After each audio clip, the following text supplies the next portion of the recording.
Money Radio for a really great future. We're talking real money. Us old people, we just don't get it. We don't understand. We are old and out of touch, and we are getting scolded by a 28-year-old in the Wall Street Journal. Hello, everyone. I am Don McDonald, along with Tom Cock, and this is the Talking Real Money radio show and then a podcast. And it's the pre-Christmas version, which doesn't mean anything except that we're doing it before Christmas. And guess what? We're going to do one after Christmas, too. And after that, too. And yeah, pretty much. That and New Year's, after New Year's, and after my next birthday, which is coming up soon, et cetera, et cetera. So we'll keep doing them. So why are folks in Gen Z and some of the millennials, why are they treating investing like it's a game? They trade options. They buy crypto. They bet on sports. They have casino eyes. They have turned investing into a big gamble. Well, a young woman wrote a column for the Wall Street Journal. Her name is Kyla Scanlon. She used to work for the Capital Group in Los Angeles, American Funds. And she says that the reason they're doing this, well, first, we don't understand what it's like to be a 20-something or a 30-something because we just skipped right from infancy to old age. I think. Well, I can't remember anything in between, so I guess maybe we did. And apparently, these younger people believe that we had it easy, that we got to where we are today because the game wasn't rigged.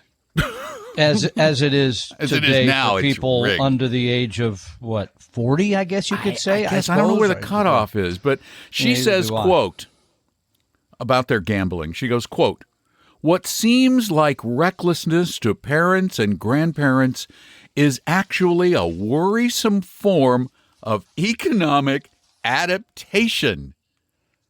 You're not even going to say the N. You're not going to say the N word, I guess. Here, I was waiting for that. Well, yeah. That's a term that nihilism just means doing stupid stuff to hurt yourself, doesn't it? Isn't that? I think it means disassociating yourself from kind of the. But in this case, the established. I'll put it. Yeah. But in this. Anyway, here's the thing. They're saying they are hurting themselves because the system is hurting them. They're taking a different route because the system is no longer available to them. No. But let's boil it down, though. Gambling is known to be dangerous, and it is a fact when you gamble that more people lose than win. That, by the way, if you believe the system is rigged, when it comes to gambling, the system is rigged. Yeah, it's supposed the house to be. Always wins. The house does win. It's by definition. But she goes through a number of things where, the student loan debt is up 50% from like 6 or 7 years ago. Wasn't that a choice? The number of people that are 27 who owned a home is only 32% versus 40% of boomers. And by the way, I did go back and look, and yes, I bought my first house at 27, which is kind of interesting. And that it's just harder to get into those things, et cetera, et cetera. And I'm not going to argue any of those. Right. I'm going to just say those are okay. Sure. Things change. Yeah. So, but your response to those things is what really bothers me. It does, because you're right. Gambling, the expected outcome, and I think they would tell you it's not gambling either, by the way. And if it's not, call us, because we're glad to talk to you about options trading and crypto and prediction markets and those kind of things, and what your odds of making more than stocks, which have done okay for 100 years. She does say that they trade options, et cetera, and bet on sports as if the entire economy were a casino. Now, I think she's a smart young woman. Therefore, she knows that a casino is a place where you gamble. Yeah. So she's saying it's gambling, that they are gambling. And I think there'd be a lot of people, even baby boomers, that say investing in stocks is gambling. Yeah. Because some of the way they invest is gambling, right? They're picking individual stocks. They're hiring people that say, do this, don't do that, rather than just owning the market. Okay. Now, I remember being 30 really clearly Wow. I do. I still remember It it. was a long time ago. I was, by the way, just to let you all know, I'm really old now, but when I was 30, I wasn't, and I was relatively poor. I didn't have much money. That's fascinating because when I go back and look at my situation, I didn't really feel comfortable with my place in life until basically the last 10 years. I mean, It was still a scramble. Even when you and I started our own company, we were still hustling. Yeah, it's as if they're I hate to use the word jealous, but that's what I think it is to some extent. I'm not going to go that far. Well, by the way, the struggle I have with this article is I work with so many of these young people, right? I mean, the average age in our office is about 27, and there's like 25 of them there, and there's only one really old guy. That's me. So I get to, and guess what? They're saving, they're buying homes, they're investing in stocks. Now, Some of them are, I've talked to them, some of them are sports bettors, but they're not doing it. They're doing it just for entertainment. They're not doing it to make money per se.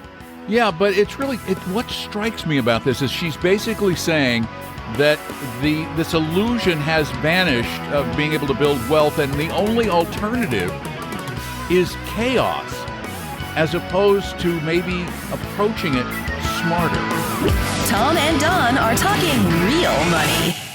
Hi, Don McDonald here. So, what's your plan for retirement? No, really. What's the actual plan? Because hoping the market goes up, stockpiling random investments, and praying your gut instincts are smarter than Wall Street is not a plan. It's a guess.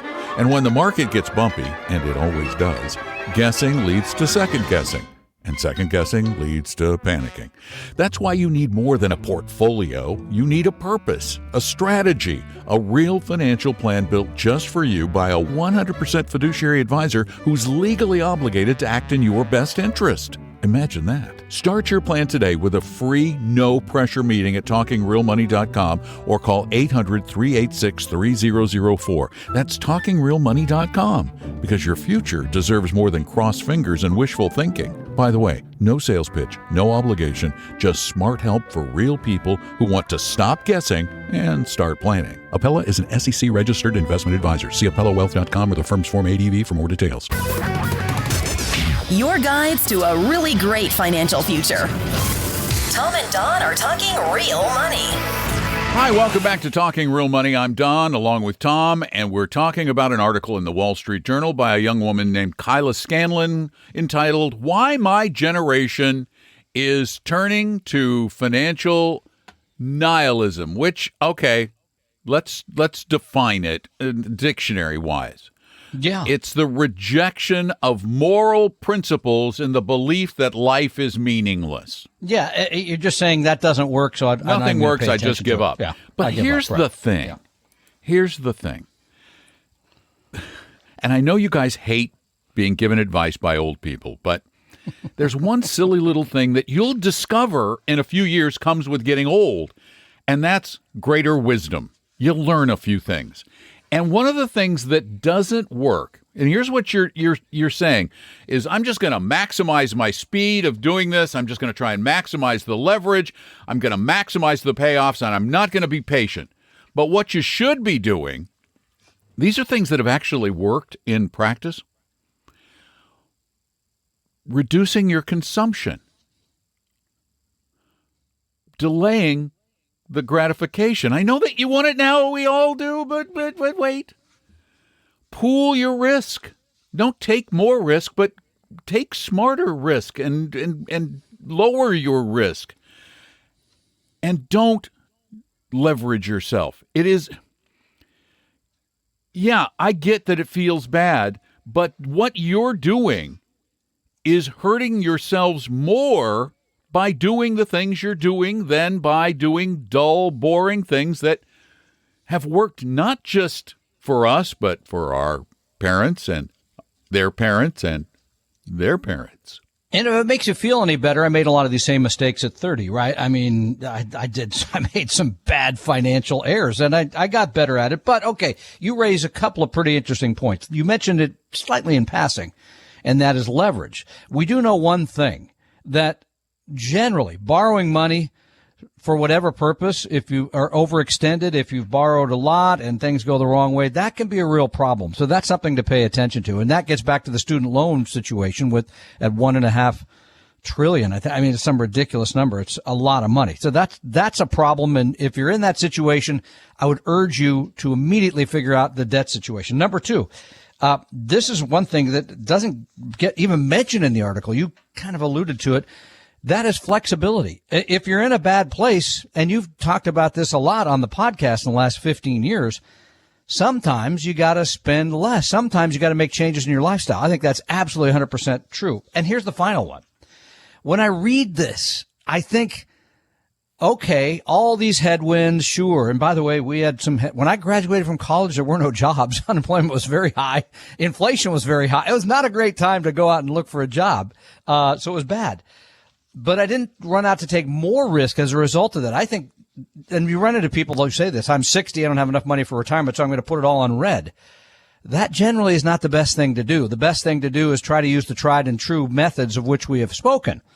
Right? Diversification, enough in stock, some in less risky. All those things that we have talked about for a long time have worked, as you mentioned, Don, and probably, even if you're just not even starting till you're 40, probably still could work for you. Well, it could work for everybody, but here's the thing. And I agree with you. The system stinks, but you don't want to play in the system. You're thinking that you can beat the folks on Wall Street who are cheating, but they've been cheating forever. They cheated on your great-great-grandparents. Go back and read 1929. I just finished it. There was a lot of, that was like, almost 100 years ago, right? They were cheating in the 19th century. They were cheating in the 18th century. They were cheating in the 17th century. The system has always been broken, okay? But the economy of human beings, of which you are a part, we're going to let you come in. It functions. Oh, sorry. It functions, and the proof that it functions is in that something that us old folks discovered. Some people call it compounding. Some people call it investing in time. It's patience. Really, what it is patience. Patience pays. It really does. If you stop gambling, stop trying to get rich in crypto, stop trying to make a quick killing on a sports bet, stop playing options, stop picking stocks, stop timing the market, and just, again, pool your assets with all of your peers in a nice, broadly based index fund and keep investing in it, come hell or high water, come up or down markets. It doesn't matter. Just keep doing it, and do it for the next 20 or 30 years, which, by the way, I was 30 about 3.5 years ago. That's what it feels like. Yeah, no, it goes quick. I'll give you that, no question. By the way, I want to recognize the fact that a lot of people listening, both to the broadcast and the podcast, are doing these things, and you've done them. Yeah. So my take to you is, then share it with others, because this is part of the problem. Is people outside think, well, that doesn't work, and you can tell them, no, I'm 33 and it is working. So you could share that advice with them and help them in many, many ways, and reduce this angst that is just horrible to hear. Yeah, because, I know you're feeling like your work isn't being rewarded, but patience has been historically, for all time, rewarded financially. Gambling guarantees that you'll lose. Yeah. That's the thing. It guarantees that most of you will lose. Is that the kind of system you want to support? Really? It seems the opposite of what you're saying. Very interesting article. It really is. It's just that it's kind of making excuses for bad behavior. Tom and Don are talking real money. Meet the computer you can talk to. With Copilot on Windows, working, creating, and collaborating is as easy as talking. Got writer's block? Share your screen with Copilot Vision to help spark inspiration, and use Copilot Voice to have a conversation and brainstorm ideas. Or maybe you need some tech help. With Copilot Vision, Copilot sees what you see. Let Copilot talk you through step-by-step guidance so you can master new apps, games, and skills faster. Try now at windows.com/Copilot. For your real life and real future, Tom and Don are talking real money.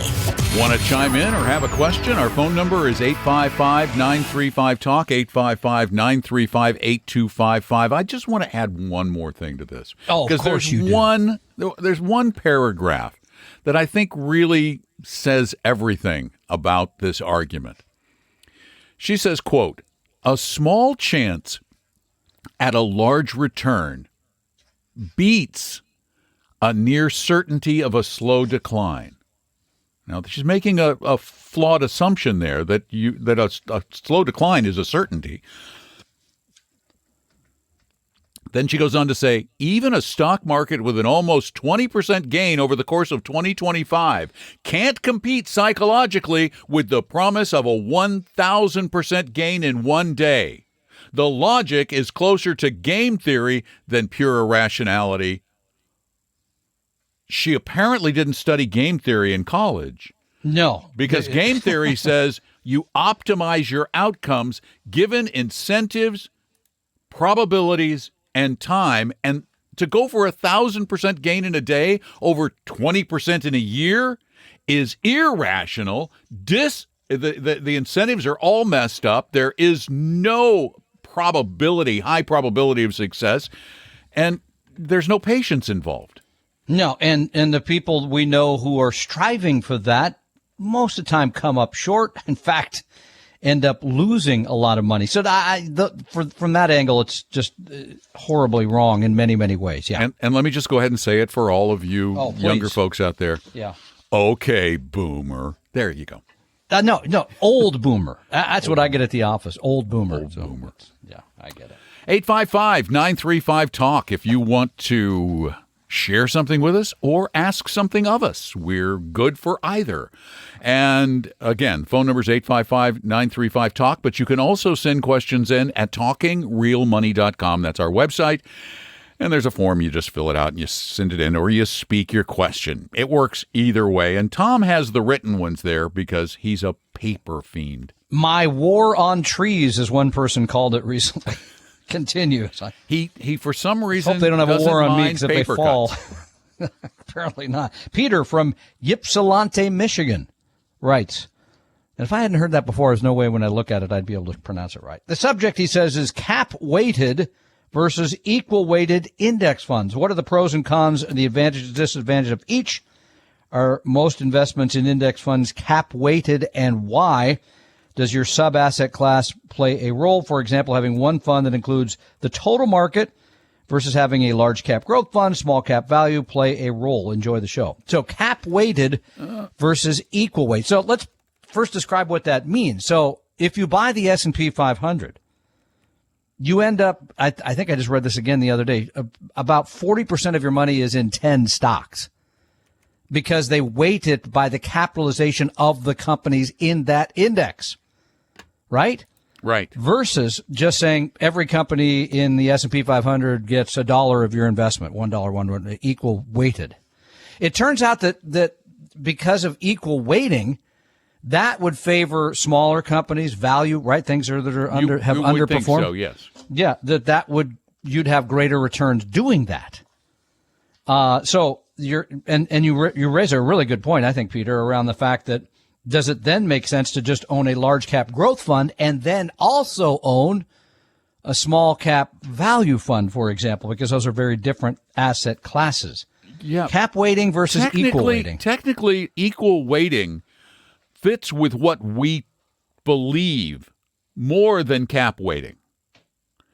Equal weighting because the way we manage money too. Yeah, so.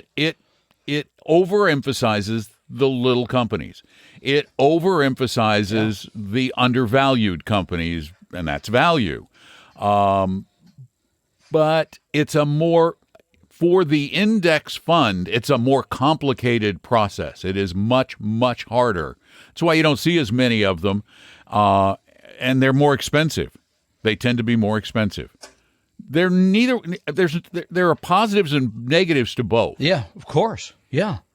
And again, we've discussed this several times. I mean, owning an index fund is fine, right? It's fine. It's good to own an index fund. That's better than owning one where they're picking stocks or saying time to do this or time to do that, move into the market, all those other things. That's good. Do we believe that, sort of putting money in some of these other places so you're not so reliant on the companies that have already done well? Yeah, we do. We think that's better in the long haul. We think the numbers back that up as well. And cap weighting might feel a little safer because you're concentrating on the big companies, and equal weighting might be a little more aggressive, but a little more aggressive generally means you might get better returns. 855-935-TALK, that's our number. Tom and Don are talking real money.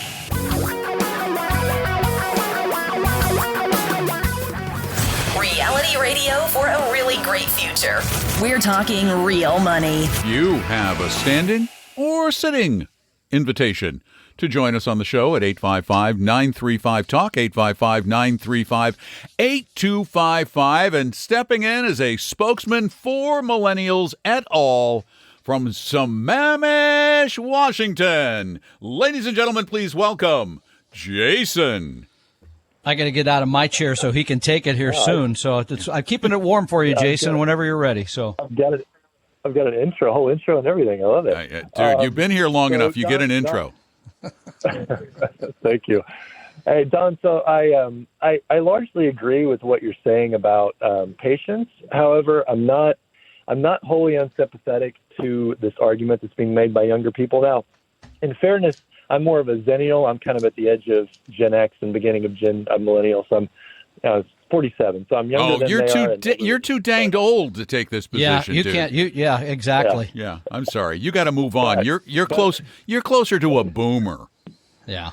Yeah, boomer. Well, just hit it. What part do you disagree with what we said? We may as well just get right to the point. Well, so here's what I'm saying. People are feeling like helpless. So I just have two stats for you. 1965, large company CEOs earned about 21 times what the average rank and file worker is. Okay, do you know what that ratio is from about the 70s to 2024? It's ridiculous. It's huge. No, it's crazy. Yeah, we agree with we you. hate it. We're boomers and we hate over it. 1,000%. Yeah, I hate it. No, that's ridiculous. Over 1,000%. Now here's what I'm. But Jason, so the answer to that angst is to go bet on crypto? Options no, trading? I'm not saying that. I'm not saying that, but I understand the helpless feeling. That's what I'm saying. Yeah. Okay, but when somebody gets paid shouldn't make you feel helpless. That's a silly thing, by the way. No. There were 100. When I started to learn to drive, there was no gasoline. I mean, it was like, how fair was that in 1975? But Tom, here's the thing. Back in when you were coming up, like you talk about getting a house at 27, the money that it took, percentage of your earnings that it took to buy a home back when you were coming up was dramatically lower than it is today. We are not arguing any of those things. Ever. Yeah. We're not arguing any of those. Yeah, we already said that there's bad stuff happening. There's always been bad stuff happening. Right. It's just a matter of what that bad stuff is. Although my first mortgage on my first house was 13%. Mine was 14.5. So, I mean, again, that was expensive. We're not arguing any of that. The headwinds of student loan debt and all the other stuff. It's the response. COVID, it's what you're doing about that really, frankly, fundamentally worries me. Okay, but here's my point about that is when you're saying be patient, which I get, I understand that, and I understand the virtue of that. But it's like people are drowning, and you're telling them, here, take this swimming class. Like they're not. It's not happening fast enough. That's my point, and they feel desperate. They have to make it. They have to change the game. I'm going to just make an argument there that if you're 30, I don't think you know that for another 20 years. We don't know how this will all come out. Right. And there were a lot of people that said the boomers were doomed and they never lived the same lifestyle as their parents. That wouldn't work out, and it kind of did work out. So I got to tell you again, this is anecdotal. But I spent the first 10 years of my adult life, 15 years of my adult life working horrible low-wage jobs, barely getting by. The first house I bought looked like a flippin' slum. And I went in and scrubbed the walls and, I mean, literally wrung the grease and nicotine out of the drywall from an old man who smoked and fried fish. And it was a death trap, but it was a house. You know, those kind of options are still there. It's just that the expectation is so much higher than is realistic. You can't have all the things you want to have when you're in your 20s, unless your parents are rich and they're subsidizing you. I do agree with you that the expectation is higher than it should be. So I'm not disagreeing entirely with what you're saying. I'm just saying I'm trying to offer a little bit of a counterpoint that for some of the younger people, and both sides have valid points in some respects. Yeah, we could sit around and say who had it worse. I appreciate your no, it's fair. I mean, open-mindedness. I had to walk 12 miles to school in the snow uphill both ways. Yeah. So we can sit around and argue how bad it was. I mean, it was just I literally walked to school for my entire childhood, but while you were squeezing the nicotine and the grease uphill both ways. It was uphill one way and downhill the other. Oh gosh! So, it was just, again, we're not arguing about who has had the tougher. And I will say, this seems like a very difficult time for young people. It does to me, because I work with people who are employed full time and making decent wages. Still seems tough. But what I'm also saying is that's not the reason to go do all those aforementioned bad things that won't end up well. And maybe part of the problem is that millennials and Gen Z didn't really take history. They don't have history classes. I would rather be a kid. I would rather be a 20-something or 30-something today in the 21st century than in any time in the early 20th century, 19th century, 18th century.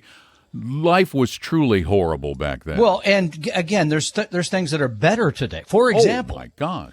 Think through food for a minute. Now, food in the aggregate is far cheaper than it was 60 years ago. Way cheaper. And part two of that is, think how many times you dine out. Think how many times you dine out versus your grandparents dined out. Oh my gosh! My grandparents they were lucky to go out once a week. Dined out. It was and a waste. Here it's like, here, just go pick up whatever you need. So it's not all one way. My granddad was a union carpenter. And my grandmother was a housewife, and they literally pinched every penny they had to, and they did it up until their deaths. Yeah, it didn't get a whole lot better. So anyway, we're not. And if you want to call and get mad at us for saying it was harder on us than it wasn't, we're not. No. I'm not saying it was harder. I know it always has been hard to be a 20-something. And she does admit that in the article too, by the way. Yeah, It's always been hard. It's just what we're talking about is the illogical reaction. If you're saying you're smarter than the older generations, act like you're smarter and do the smart thing, not the dumb thing. 855-935-TALK. Tom and Don are talking real money. Your guides to a really great financial future. Tom and Don are talking real money. Let me just add that some of my favorite people in the world are millennials. And I'm not just saying that. 4 in particular who were born between 1981 and 1996. I got a few in that range too, but I got Gen whatever as well. So I try and spread it all. You do, because I skipped that second step that you exactly. You took. And I'm happy to say that all of my millennials, all of them, are avoiding crypto and gambling. Yeah, I think I could say that about mine as well. Thank goodness. Anyway. I couldn't guarantee it because I don't look at their portfolios, but I'm pretty sure. So. 855-935-8255 is our phone number. 855-935-TALK. Give us a call. Or if you prefer, go to talkingrealmoney.com if it's easier for you.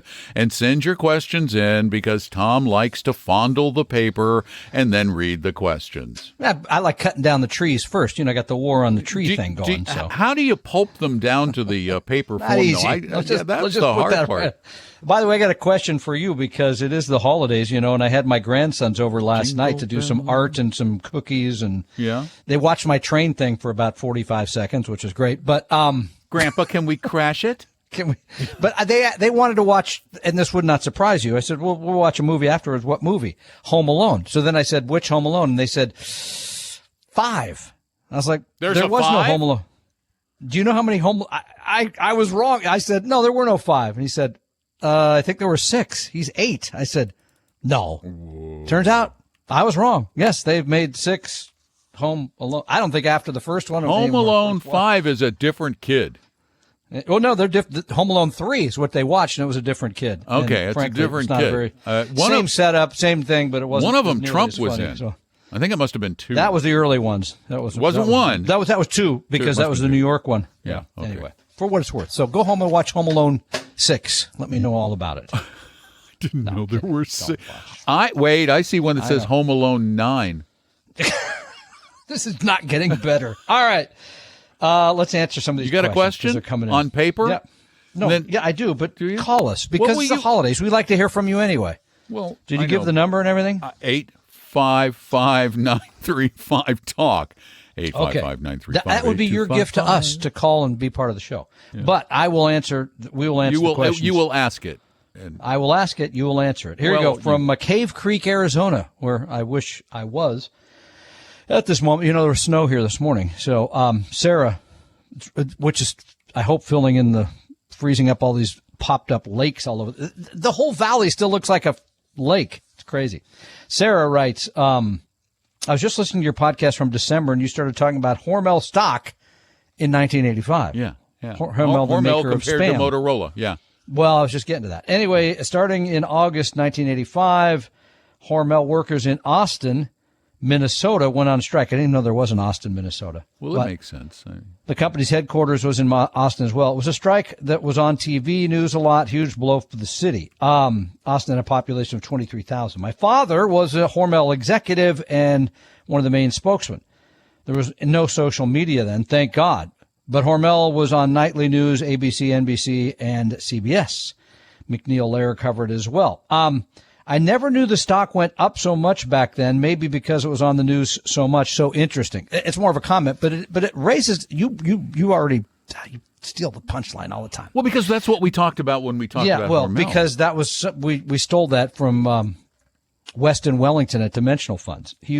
One of his talks was, how hard is it to pick individual stocks? Because in 1985, if we had come to you, as he correctly points out, and said, do you want to own Hormel stock? I think they're in the business of, packaging up bacon and sending spam to Hawaii. Or would you rather invest in Motorola? They just came up with the first, what was then called cell phones. And guess what? Since then, technology. I'm going for the hot new technology. And then for the next, 25 years or whatever it was, Hormel way outperformed Motorola. In fact, I don't even know. Motorola is still publicly traded, I believe, but I'm not sure. I didn't go back and look this up. But it just shows you, he should have had the charts and all that stuff and showed you that you were mistaken, that sticking with the stodgy. And have you ever had spam, by the way? Not when I was a child, the electronic version. We were very poor, and yes, we did eat spam sometimes. I've never I mean, honestly, I remember vaguely. I was very little, but we did not have enough money. My mom was a single mom, and we ate popcorn for dinner for a week. Filled you up? It did. Yeah. Did you have to pop it first, or to come right out of a bag? No, back then you popped it in a pan. Whoa, crazy. In a pan, man. You had to heat the pan up and then put the oil in there and then put the popcorn. That's a lot of work. Yeah. You can still do that, by the way. They still sell popcorn in jars. Okay. You can do that. But, wow. But we did have Spam. We would have, beans for a week. My dad's, when we would stay with him, his big dish was, I don't even remember what he called it, but it was, he would put bread, Wonder Bread, put Van Camp's pork and beans on top, and a slice of bacon, and put it under the sounds pretty good. That sounds like a campfire thing. Yeah, put it under the broiler. Yeah. It was cheap and for those of you who don't know, and I think it's still around, right? Wonder Bread was the ultimate in white bread. It was. You could just fold it. You could roll it up in a little ball and throw it. It was just had no. Ugh, never liked the stuff. Anyway. The point is, and thank you for raising it. Number one, it's very difficult to see the future on anything. Number two, to then take that and make assumptions about, well, it has to be all about, as people are saying today, the company's investing in AI because they're going to make a ton of money in the future, not I don't know, pick your favorite consumer oriented stock and say it wouldn't be that one, right? You wouldn't want to put money in Safeway instead of some AI based company, right? Because right. But this is how hard it is. Yeah. Right. And the real problem is you're never going to know. You're not going to know which one is better or which one is worse. 855-935-TALK is our phone number, 855-935-8255. Give us a call. Tom and Don are talking real money. Hi, Don McDonald here. So, what's your plan for retirement? No, really. What's the actual plan? Because hoping the market goes up, stockpiling random investments, and praying your gut instincts are smarter than Wall Street is not a plan. It's a guess. And when the market gets bumpy, and it always does, guessing leads to second guessing. And second guessing leads to panicking. That's why you need more than a portfolio. You need a purpose, a strategy, a real financial plan built just for you by a 100% fiduciary advisor who's legally obligated to act in your best interest. Imagine that. Start your plan today with a free, no-pressure meeting at talkingrealmoney.com or call 800-386-3004. That's talkingrealmoney.com, because your future deserves more than crossed fingers and wishful thinking. By the way, no sales pitch, no obligation, just smart help for real people who want to stop guessing and start planning. Appella is an SEC-registered investment advisor. See AppellaWealth.com or the firm's Form ADV for more details. For your real life and real future, Tom and Don are talking real money. Now, I remember having my first cell phone. I don't think it was a Motorola. It was the car kind that you plugged into the cigarette lighter. I think my first one was 1990. No, this was in like 1987. Yeah, 88. I had one of the big bricks. Yeah. And so it was a hot new technology. We knew it was going to be something. Of course. And I found the numbers for 1980 through 1989, that 10-year period. Yep. The total return on Hormel over that 10 years. Well, let me give you the total return on Motorola. We'll start there. The tech company. The tech company. The mobile phone company. And it sounds great. 310%. You quadrupled your money over 10 years. Yeah. Yeah. If you owned Hormel, your return was 19,000% or 190 times your money. I still like, what did they reopen Hawaii or something with spam? I mean, I still don't understand what happened. Well, the strike is really interesting. The strike happened in 1985. 85, she said. And it happened in 85, and it started over Hormel. Maybe this is why they did so well in 85, because their big return was 85, 86. They cut everybody wages? They cut wages by 23%. So we can really end up blaming them for the problems that the millennials have today. It all started there. 23%. Wow. 1 quarter. That's dramatic. No wonder they went on strike. Yeah, who could blame them? Yeah. So that's a very interesting fact, though. I find that fascinating. It is. Go ahead. Yeah, and I used to love his talk. Well, I was just going to say a couple things coming up. Yeah. Christmas, that's coming up. Yeah. How are you doing on Christmas? What do you mean, I haven't how got am your I doing? gift yet. You're not getting one. Well, that was easy then. I've been waiting every day for... No. Yesterday the FedEx guy drove by. What are they getting? They're getting money wired into their accounts. There you go. That's pretty good. There's nothing wrong with that as a gift. I mean, I don't know what to get anybody. You mean wiring it instead of Venmo? Well, I don't know. I usually use Zelle out of my bank account because that's easier for me. Don't get Clark Howard started on that. I know. But yeah, and the FedEx guy drove by yesterday, and then when I saw him later in the day, I said, "Is everything okay?" He said, "Why?" I said, "Because you haven't come to our house yet today. You got to come here every day." I have no idea what to get anybody, because here's the thing about all of us, including the Gen Zers. We have pretty much everything we want. No, I concur. I do. Okay, but I know one thing you don't have. That the people listening don't have. Yeah. You don't have. What? Ticket to Retire Meet 2026. No, I don't even have one. And you can get on the wait list right now. Well, you can get on the wait list right now. You can go to retiremeet.com. Sign up. And then the event is Saturday, March 7th in Bellevue. And what an opportunity to come to Seattle in the beautiful springtime, right? Yeah. Winter's over. Spring is here. Actually, it's indoors, so I thought about getting you an alarm clock, and then I realized you have an iPhone. Then I thought about getting you a camera, and I thought, oh, you have an iPhone. Then I thought about getting you a stopwatch. I thought that'd be great for soccer, but then I realized you have an iPhone. And I thought about getting you a little television, and then I went, oh, wait, no, you have an iPhone.